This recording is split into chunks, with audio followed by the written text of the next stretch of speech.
பா பார்த்தீங்களா, மழையில் நனைஞ்சிட்டு உங்களுக்காக ஒரு ரிவ்யூ போடலான் இருக்கேன். நல்லா மழை திருச்சியில் இப்போ மழை பெஞ்சிட்ருக்கு. ஓகேவா, காலையில் சரி ரைட்டு. எதுக்கு மழையில் நனைஞ்சிட்டு இப்போ பேசுகிற அப்படின்னு கேட்பீங்க. ரொம்ப நாளாக ஒரு ப்ரீமியம் பிராண்டில் ஒரு காரை வந்து நான் வந்து ரிவ்யூ போடணும்னு ஆசை. அந்த கார் வந்து எதுக்கு இவ்வளோ முதலீடு அந்த கார் மேலே பண்ணுறாங்க, அப்படி என்ன இருக்குது அந்த கார்லன்றத நிறைய விஷயம் தெரிஞ்சுக்கிட்டேன். சரி, என்னைக்கா ஒரு நாள் ஒரு வாய்ப்பு கிடைக்கிறப்ப உங்களுக்கு தான் தெரியுமா, இப்போ ரீசெண்ட் டேஸாக நமக்கு கார் ரிவ்யூ கிடைக்க மாட்டேங்குது. சரி, கார் கிடைக்கிறப்ப நம்ம இன்றைக்கி ஒரு நாள் சொல்லலாம்னு நினச்சேன். அந்த டே இன்றைக்கி வந்துருச்சு. ஸோ இன்றைக்கி சொல்ல போகிறேன். அப்படியா, எந்த கார் அப்படின்னு கேட்பீங்க. ஸோ ரொம்ப எனக்கு பிடிச்ச பிராண்டு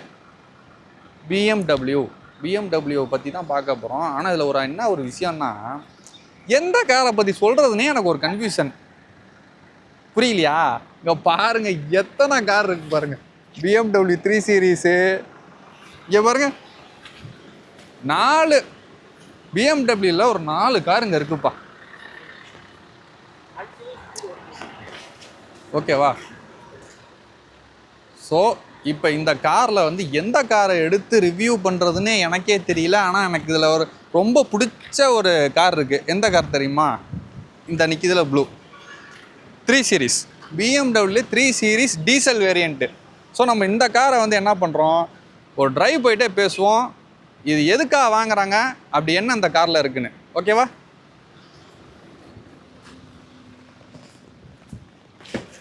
வண்டி எடுத்து இப்போ ஓட்டிக்கிட்டு இருக்கேன். ஓட்ட ரொம்ப ஆசையாக இருக்குது. அப்படியே பவரு, அதோட கண்ட்ரோலு சூப்பராக இருக்குது. அது நான் சொல்கிறத விட நீங்கள் வந்து பார்த்தீங்கன்னா அந்த வண்டியை ட்ரைவ் பண்ணால் தான் அதோட ஃபீல் வந்து தெரியும். என்ன ஃபீல் தெரியும் அப்படின்னாக்கா, இப்போ XV 700 இருக்கட்டும், இல்லை இனோவா கிறிஸ்டா இருக்கட்டும், ஃபார்ச்சுனராக இருக்கட்டும், அதில் ஒரு ஆட்டோமேட்டிக் ஓட்டுறாங்கல்ல. ஸோ அது வந்து ஒரிஜினல் ஆட்டோமேட்டிக் பவரே கிடையாது. இப்போ ஒரிஜினலாக ஒரு ஆட்டோமேட்டிக்கோட பவர் எப்படி இருக்கும் அப்படின்னாக்கா, அந்த பிஎம்டபிள்யூலாம் ஓட்டினா தெரியும். எப்படின்னா, எனக்கு இப்போ ரீசெண்டாக கூட இன்ஸ்டாகிராமில் ஒருத்தர் நம்பர் கேட்டு கால் பண்ணியிருந்தார். அதாவது கியா செல்டாஸ் வந்து ஆட்டோமேட்டிக் வாங்கியிருக்கேன் பிரதர், அது எப்படி ஓட்டணும்னு தெரில, ஒரு டைம் ஒரு மைலேஜ் கொடுக்குது. சில சமயம் வந்து நான் அதிகமாக மிதிச்சிடறதுனால ஆக்சிலேட்டர் ரைஸ் ஆகிற சவுண்டு வந்து எனக்கு உள்ளே கேட்குது அப்படின்னு என்கிட்ட சொன்னார். அதுக்கு நான் சொன்னேன், இல்லைப்பா நீ வந்து கிராஜுவலாக ஸ்பீடை வந்து இன்க்ரீஸ் பண்ணி ஓட்டணும். நம்ம மேனுவல் கீர் ஓட்டுற மாதிரி வந்து ஓட்டக்கூடாது. கிராஜுவலாக ஸ்பீடு இன்க்ரீஸ் பண்ணி ஓட்டணும். அப்போ தான் உனக்கு வந்து ஸ்டாண்டர்டாக அது ஒரு மைலேஜ் தரும். அதுவும் இல்லாமல் ஆட்டோமேட்டிக் வண்டி அப்படி தான் ஓட்டணும். இப்போல்லாம் அந்த பையன்கிட்ட சொன்னேன் இல்லை. ஆனால் அந்த பிஎம்டபிள்யூக்கு வந்து இப்போ நான் ஓட்டிகிட்டு இருக்கேன், இந்த 3 சீரீஸ், அது பிஎம்டபிள்யூ எல்லா வேரியண்ட்டுமே வச்சுக்கலாம். ஸோ எதுவுமே இதுக்கு தேவையில்லை. அந்த மாதிரிலாம் ஓட்டும் தேவையில்லை. நீங்கள் ஆக்சிலேட்டர் எவ்வளோக்கு மிதிக்கிறீங்களோ அதுக்கு தகுந்த ஸ்பீடு போகும், அதுக்கு தகுந்த கீர் மாற்றிக்கும். அந்த இன்ஜின் ரைஸ் ஆகிற சவுண்டே கேட்காது. ஸோ பவரே வேறு மாதிரி இருக்கும். அப்போ இதுக்கு முன்னாடி நம்ம ஓட்டாலாம் ஆட்டோமேட்டிக் வண்டி தானா அப்படின்ற அளவுக்கு ஒரு ஃபீல் கொடுக்கும். பவர் அப்படி இருக்குது. சரி ரைட், இந்த வண்டி யாருக்கு செட் ஆகும் அப்படின்னு பார்த்தா, சரி யாருக்கு செட் ஆகும், யார் அதிகமாக வாங்குறா அப்படின்னு பார்த்தீங்கன்னா, ஃபஸ்ட்டு பிஸ்னஸ்மேன் தான் அதிகமாக அதை வாங்குறாங்க. ரெண்டாவது வந்து பார்த்திங்கன்னா டாக்டர்ஸு, மூணாவது வந்து பார்த்திங்கன்னா ஆக்டர்ஸ், சினி ஆக்டர்ஸு. அதுக்கப்புறம் இந்த 3 பேரும் எதுக்கு இதை வாங்குறாங்க, இதை வாங்கி எப்படியெல்லாம் யூஸ் பண்ணிக்கிறாங்க இந்த காரை அப்படின்னு நான் சொல்லுவேன் இதுக்கப்புறம் வீடியோவில். ஸோ அந்த யூசேஜ் இருக்க எல்லாருமே இந்த காரை வாங்கிக்கலாம். மெயினாக நான் சொல்லணும், அந்த யூசேஜ் இருக்கவங்க இந்த காரை வாங்கிக்கலாம். சரி ரைட். நான் ஃபஸ்ட்டு காமனாக பிஎம்டபிள்யூ, பென்ஸு, ஆடி இருக்கட்டும், ரேஞ்ச் ரோவராக இருக்கட்டும், இதெல்லாம் பார்க்கும்போது நான் சொன்னேன், காசு இருக்குதுப்பா வாங்குறாங்க, என்ன 2 கோடி ரூபா காரு, 1 கோடி ரூபா காரில் போகிறா அப்படின்னு சொல்லி எல்லாத்த மாதிரியும் பணம் இருக்குது வாங்குறாங்கன்னு தான் நான் நினச்சிட்டு இருந்தேன். உண்மையிலே சொல்கிறேன். ஆனால் உண்மையிலே ஒன்று சொல்லட்டுமா, இது வந்து ஒரு பிஸ்னஸ் பண்ணுறவர் எப்படி பார்வையில் வாங்குறாருன்றதை நான் கொஞ்சம் டீட்டெயிலாக தான் அதுக்கப்புறம் தெரிஞ்சுக்கிட்டேன். எப்படி வாங்குறாங்க அப்படின்னா, இப்போ உங்களுக்கே தெரியும், நான் வீடியோ சொல்லியிருக்கேன், நம்ம கன்ஸ்ட்ரக்ஷன் ஃபீல்டே வச்சுக்குவோம் ஒரு பிஸ்னஸ். இப்போ திருச்சியில் ஒரு அப்பார்ட்மெண்ட் கட்டிக்கிட்டு இருக்கோம், சென்னையில் ஒரு அப்பார்ட்மெண்ட் கட்டிக்கிட்டு இருக்கோம், அடுத்து பார்த்தீங்கன்னா கோயம்புத்தூரில் ஒரு அப்பார்ட்மெண்ட். அப்பா இது நான் உண்மையிலே கட்டலை, சும்மா வீடியோவுக்கு ஒரு எக்ஸாம்பிளுக்காக சொல்கிறேன். ஆஹா நீ இவ்வளோ பில்டிங் கட்டுறியா அப்படின்னு நீங்கள் ஒன்றும் தப்பாக நினச்சிக்கூடாது. அதனால் வந்து இப்போ இங்கே இருக்க அப்பார்ட்மெண்ட்டில் நடக்குது. நம்ம எப்படினாலும் என்ன பண்ணுவோம்னா, வீக்லி ஒன்ஸ் அந்த சைட்டை போய் விசிட் பண்ணால் தான் நமக்கு வந்து நாலேஜில் அந்த பில்டிங் வந்து கட்டி முடிக்க முடியும். நம்ம ஒரு அந்த பக்கத்தே எட்டி பார்க்காம இருந்துட்டு நம்ம வந்து ஒரு பில்டிங்கை கட்டி முடிக்க முடியுமானா நிறையா நம்ம லாஸை ஃபேஸ் பண்ணுற மாதிரி இருக்கும். ஏன்னா நமக்கு என்ன அங்கே நடக்குதுன்னே தெரியாது. என்ன தான் ஆளை போடுங்களாம், ஏதோ ஒரு இடத்துல ஒரு சூழ்நிலையில் சில தவறுகள் நடக்கும். அந்த தவறுகள் நமக்கு தெரியாமலே போகும். அப்போ நான் வந்து வாரம் நான் வந்து இங்கேருந்து சென்னைக்கு ஒரு ட்ரிப் போகணும், கோயம்புத்தூருக்கு ஒரு ட்ரிப் போகணும், திரும்ப கோயம்புத்தூர்லேருந்து திருச்சி வரணும். ஸோ இந்த ட்ராவலில் வந்து பார்த்திங்கன்னா ரொம்ப கம்ஃபர்ட்டான ஒரு வண்டி. இன்னொன்று என்ன சொல்கிறேன்னா, இப்போ இந்த ப்ராஜெக்டோட வேல்யூவே உங்களுக்கு தெரியும், கோர்ஸை தாண்டி தான் இருக்கும். அப்படிங்கும்போது என்ன பண்ணுவாங்கன்னா, அப்போ வந்து உங்களுக்கு சேஃப்டியாக ஒரு டிரைவிங் வேணும், சேஃப்டியாக ஒரு கார் வேணும். ஸோ அதுவும் இல்லாமல் அந்த டிரைவிங்கில் வந்து என்ன ஒரு எமர்ஜென்சியில் ட்ராவல் பண்ணாலும் கண்ட்ரோலு எல்லாமே வேணும். அப்படி பார்க்கும்போது என்ன பண்ணுவாங்கன்னா, ஒரு ப்ரீமியம் பிராண்டுக்குள்ளே தான் போகணுன்னு நினப்பாங்க. இப்போ நானே ஒரு இடத்துல அந்த மாதிரி ஒரு சுச்சுவேஷனில் இருக்கேன்னா ப்ரீமியம் பிராண்டுக்குள்ளே தான் போகணுன்னு நினைப்பேன். இப்போ அவங்க என்ன பண்ணுவாங்கன்னா, நீங்கள் ஒன்று கேட்கலாம், ஏன் இன்னோவா கிறிஸ்டா வச்சுட்டு ஃபார்ச்சுனரை வச்சுட்டுலாம் சென்னை போயிட்டு வரலையா அப்படின்னு நிறைய பேர் கேட்கலாம் நீங்கள் கமெண்ட்ஸில். ஃபார்ச்சுனர் இதெல்லாம் வச்சுக்கிட்டு போகலாம், அதில் என்ன ஆகும்னா டயர்டாகும். அந்த காரில் வந்து பார்த்தீங்கன்னா ஒரு 80ல் போய் ஒரு பிரேக் அடித்து கண்ட்ரோல் பண்ணி, இல்லை ஒரு டேர்னிங்கில் வந்து ஒரு 80லே போய் டேர்ன் பண்ணுறது, இந்த கண்ட்ரோல்லாம் வந்து பார்த்தீங்கன்னா இந்த இனோவா ஃபார்ச்சுனர் இதில் கிடைக்கிற அந்த 80 கிலோமீட்டர் ஸ்பீடில் போகிற கண்ட்ரோலு இந்த பிஎம்டபிள்யூவில் ஒரு 130 140 போனாலே அந்த கண்ட்ரோல் கிடைக்கும். அந்த அளவுக்கு பவர்ப்பா, பிரேக் பவரு, வண்டியோட ஸ்டெபிலிட்டி. இன்னும் சொல்ல போனால் இந்த பிஎம்டபிள்யூ எப்படி இருக்கும் அப்படின்னா, வண்டியில் ஃப்ரண்ட்டில் பாதி வெயிட்டு, பேக்கில் பாதி வெயிட்டு. அதாவது இப்போ தான் எனக்கு இது தெரிஞ்சு, தராசில் வந்து பிடிச்சி பார்த்தோன்னா ரெண்டுமே சமமாக இருக்குமா வெயிட்டு, ஃப்ரண்ட்டு பேக்கு. இந்த 3 சீரீஸ் வந்து டீசல் வேரியண்ட்டு 2000 சிசி உள்ள வண்டி, ரியர் வீல் டிரைவ் இது, ஓகேவா. இந்த வண்டி வந்து பார்த்தீங்கன்னா, ஏன்டா 4 வண்டி காமிச்சா ஏன்டா இந்த வண்டி எடுத்தேன்னு நீங்கள் கேட்பீங்க. இந்த வண்டி எனக்கு ரொம்ப பிடிக்கும். ஏன்னு கேட்டிங்கன்னா, இது மைலேஜ் வந்து 20 கொடுக்கும். அதனால எனக்கு இது ரொம்ப பிடிக்கும். அதுவும் இல்லாமல் இருக்கிறதுலே பிஎம்டபிள்யூவில் ரொம்ப அதிக ஃபாஸ்ட்டு சேலு, ஃபாஸ்ட்டு மூவிங் கார் இந்த 3 சீரீஸ் தான். சரியா.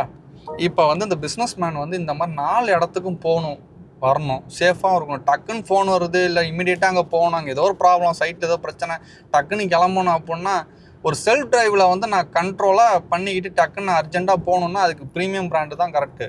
இன்னும் சொல்ல போனால் 80 கிலோமீட்டர் ஸ்பீடில் நார்மலாக ஒரு காரில் கிடைக்கிற கண்ட்ரோல் இது 140 கிலோமீட்டர் ஸ்பீடில் போகிறப்ப கிடைக்குதுன்னா கன் மாதிரி பிரேக் அடிச்சா நிற்கும். ஏன்னா அதோட பிரேக் பேட் வந்து பார்த்தீங்கன்னா ஒரு 50,000 70,000 ரூபா பிரேக் பேடு மட்டுமே வரும் இந்த பிஎம்டபிள்யூவில்.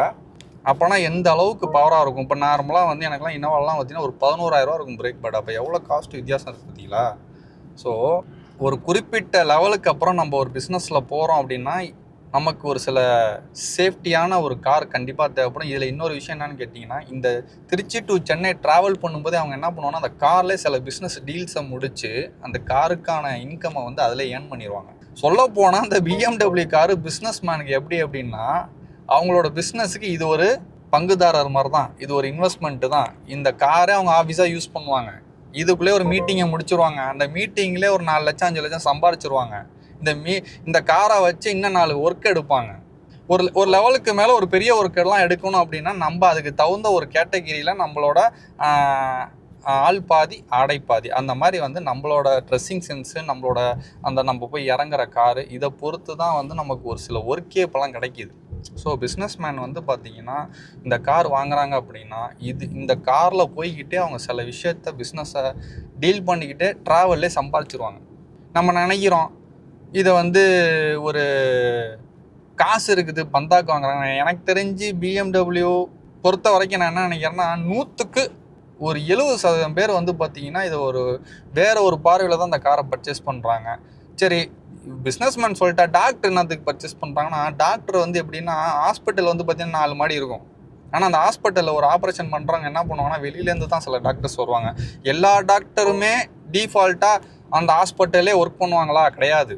சர்ஜன்லாம் வெளியிலேருந்து தான் வருவாங்க. நல்ல சர்ஜன் இருப்பார், ஃபேமஸாக இருப்பார்ப்பா, இவர் ஆப்ரேஷன் பண்ணாலே சக்ஸஸ் தான்ப்பா அப்படின்னு ஒரு நேம் வாங்கியிருப்பார்ல. இப்போ அவர்லாம் என்ன பண்ணுவார்னா, காலையில் 7 மணிக்கு சென்னையில் ஒரு ஆப்ரேஷன் பண்ணுறாரு அப்படின்னா ஈவினிங் திருச்சியில் ஒரு அப்பாயின்மெண்ட் ஒரு ஆப்ரேஷன் இருக்கும். இப்போ அந்த இடைப்பட்ட கேப்பில் ஒரு ட்ராவல் வந்து டயர்டு இல்லாமல் பண்ணணும்.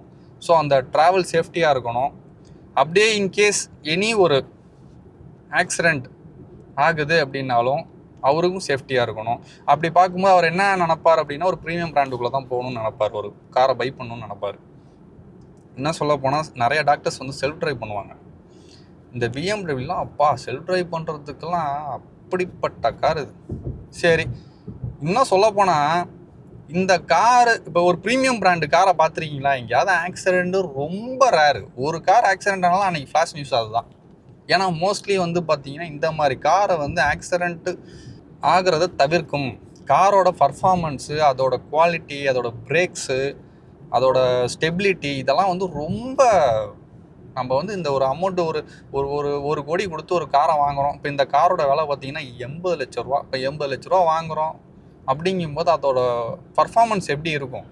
நானே உண்மையில நினச்சேன் 80 லட்ச ரூபா என்ன இருக்குது அப்படின்னு நினச்சேன். ஆனால் உண்மையிலே பார்த்தா ஒருவரோட அந்த காரோட ஒரு பர்ஃபார்மன்ஸுமே வந்து பார்த்தீங்கன்னா வேறு லெவலில். இப்போ நான் இப்போ உங்கள்கிட்ட பொறுமையாக ஓட்டிகிட்ருக்கேன். நானே 140 போய் ஒரு டேர்னிங்கில் வளைச்சிருக்கேன். அந்த லேனை விட்டு தாண்டாமலே அப்படியே அழகாக அதுக்குள்ளே டேர்ன் ஆகுதுப்பா.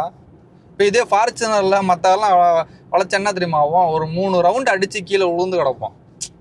எந்த காராக இருக்கட்டுமே 140 போய் ஒரு டேர்ன் வளைச்சோன்னா என்ன ஆகும்? அந்த அளவுக்குலாம் ஸ்டெபிலிட்டி வந்து எதுலேயுமே இருக்காது.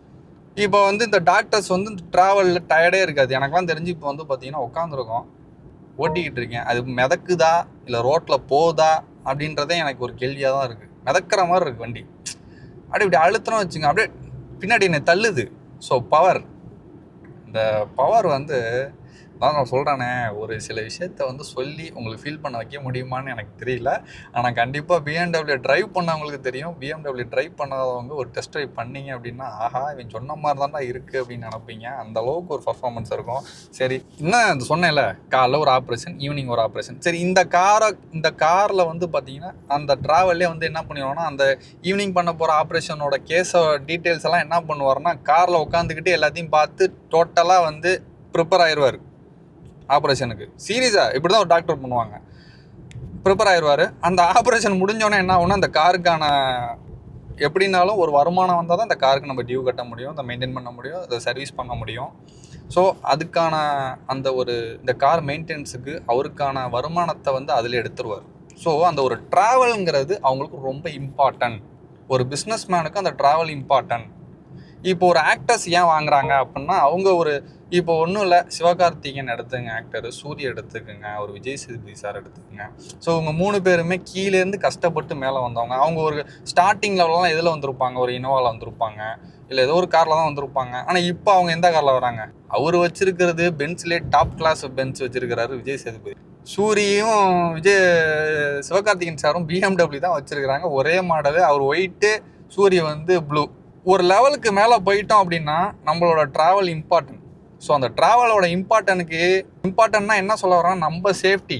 அந்த சேஃப்டியிலே வந்து என்ன பண்ணுவாங்கன்னா, ஒரு அவங்களோட தேவையும் வந்து அந்த சேஃப்டியிலே அந்த ட்ராவல்லே முடிச்சிருவாங்க.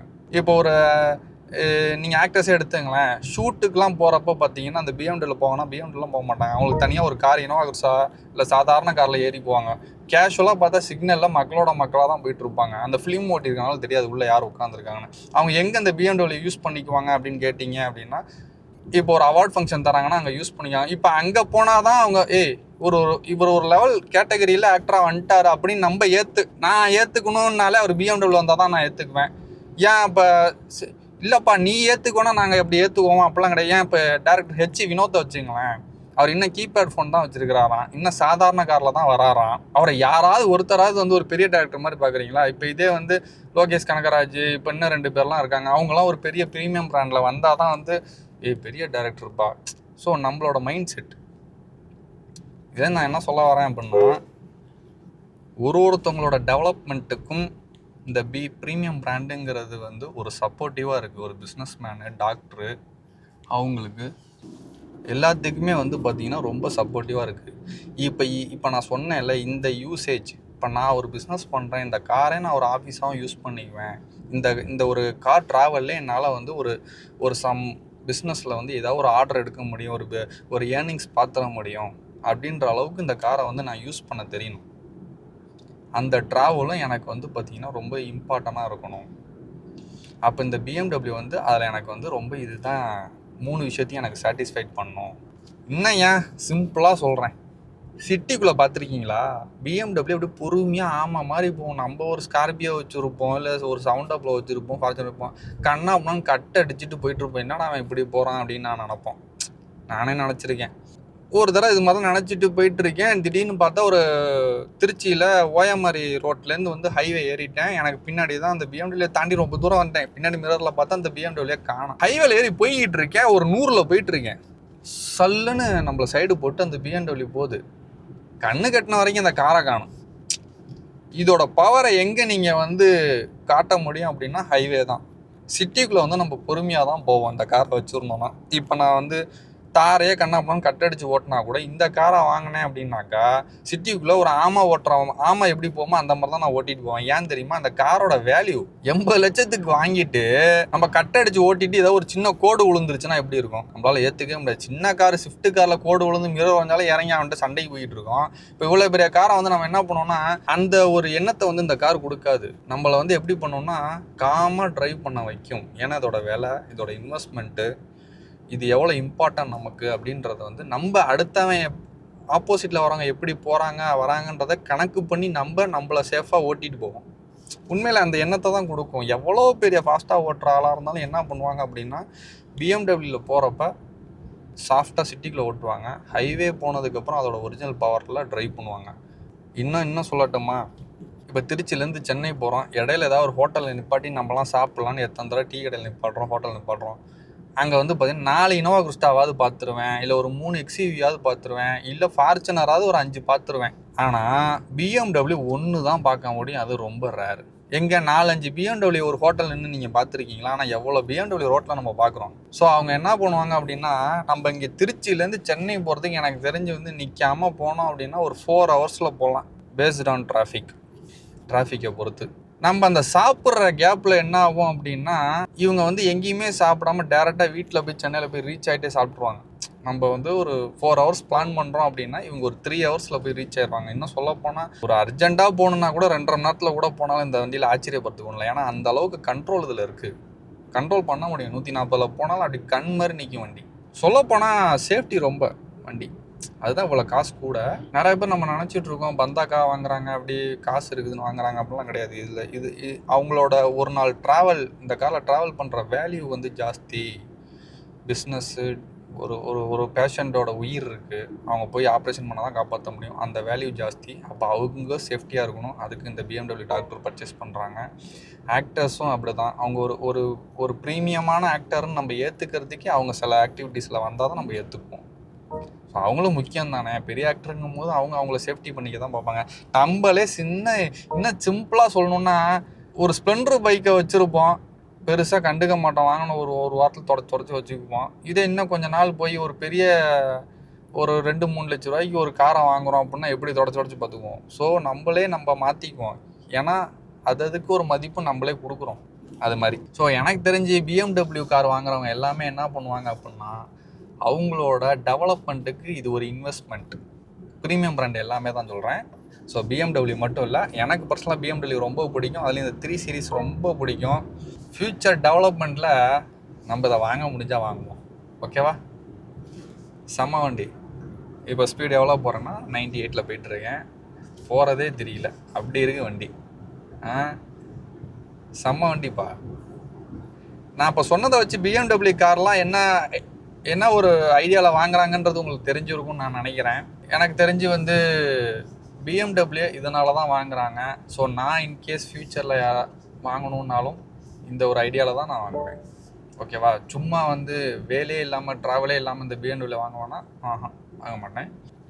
சில பேர் வாங்குறாங்க, ஆசைக்காகவும் வாங்குறாங்க. அவங்களாம் ஒரு 100க்கு ஒரு 25% தான். மீதி 75%லாம் வந்து பார்த்தீங்கன்னா அவங்களோட ட்ராவலோட இம்பார்ட்டன்ஸ், அது மூலியமாக அந்த கார் வந்து அவங்களுக்கு ரொம்ப சப்போர்ட்டிவாக இருக்கணும். அவங்களோட வருமானத்துக்கு, பிஸ்னஸுக்கு, ட்ராவலுக்கு எல்லாத்தையுமே ரொம்ப சப்போர்ட்டிவாக இருந்தால் மட்டும்தான் இதெல்லாம் வாங்குவாங்க. அப்புறம் நமக்கு பிடிச்ச விஷயம் வந்து பார்த்திங்கன்னா ரோடு கிளியரன்ஸ் இதில் சூப்பராக இருக்குது. அந்த பேனட் வந்து அவ்வளோ கிளியராக தெரியுது. அப்புறம் மைலேஜ் 20 தரும்பா தாராளமாக. நம்ம 140லலாம் போனோம்னா ஒரு 15 கொடுக்கும், 15-14 கொடுக்கும். வண்டியோட மைலேஜ் எல்லாம் பக்காவாக இருக்கும், அதெல்லாம் வந்து குறைய சொல்ல முடியாது. அப்புறம் வண்டியோட இன்டீரியர்ஸு இதெல்லாம் சும்மா வீடியோவில் காட்டுறேன். ஏன்னா இதில் வந்து சொல்கிறதுக்கு ஃபியூச்சர்ஸ் நிறைய இருக்குது, சொல்லிக்கிட்டே போகலாம். அப்புறம் ரொம்ப இதில் எனக்கு பர்ஃபெக்டாக பிடிச்ச ஒரு சில விஷயத்த மட்டும் சொல்கிறேன். நம்ம ஒரு 140 கூட போய் ஒரு டர்ன் பண்ணலாம் ஹைவேல. அந்த லேனை விட்டு வண்டி வெளியிலே போகும். ஸ்டெபிலிட்டி அப்படி இருக்கும், அந்த கண்ட்ரோல் பயங்கரமாக இருக்கும் இந்த காரில். அதே மாதிரி பிரேக்கு நார்மல் ஒரு ஃபார்ச்சுனர் இனோவாவில் 80 போய் அடித்தா எப்படி நிற்குமோ வண்டி, அந்த கண்ட்ரோலு, அந்த ஒரு பர்ஃபார்மன்ஸை வந்து பார்த்திங்கன்னா இது 130-140 கிலோமீட்டர் ஸ்பீடில் போகிறப்பே இந்த பிஎம்டபிள்யூ கொடுக்கும். அதனால தான் பிச்சுக்கிட்டு போகிறாங்க, கண்ட்ரோல் பயங்கரமாக இருக்குது. ஸோ இது வந்து ரொம்ப சேஃபஸ்ட்டு கார் இது. அப்புறம் வந்து பார்த்திங்கன்னா வால்வோ, எங்கேயாவது 1-2 ஆக்சிடென்ட் நடக்க தான் செய்யும். அது இன்ஃபேக்ட் ஓகேவா.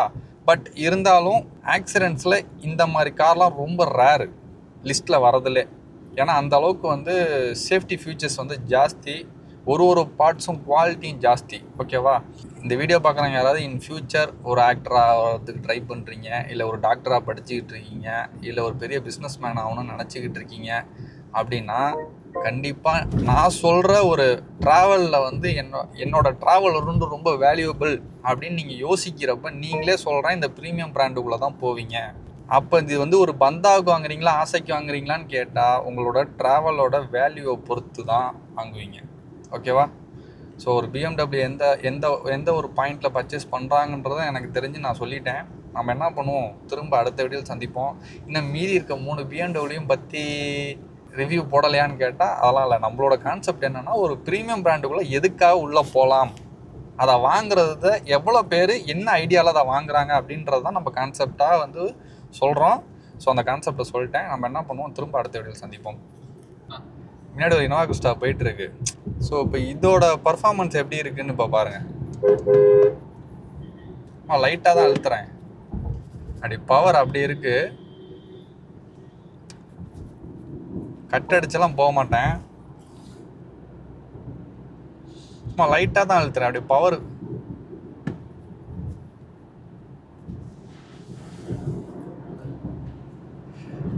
பவரா பாருங்க எப்படி இருக்குன்னு தெரியுதா.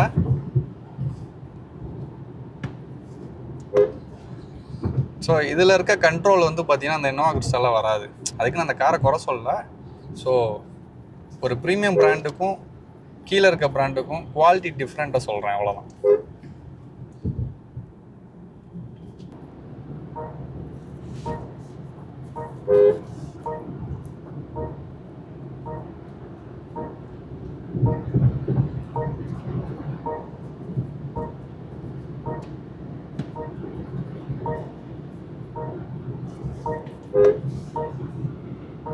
இப்போ நான் வந்து ஸ்பீடாக ஓட்டி காமிச்சதெல்லாம் இதோட பர்ஃபார்மன்ஸு கண்ட்ரோல் எப்படி கிடைக்கிதுன்றதுக்காக தான் நான் வந்து ஓட்டி காமிச்சேன். நீங்கள் உடனே இந்த ஸ்பீடில் தான் போக சொல்கிறேன் அப்படின்லாம் நினச்சிட்டு யாரும் வேகமாகலாம் போகக்கூடாது.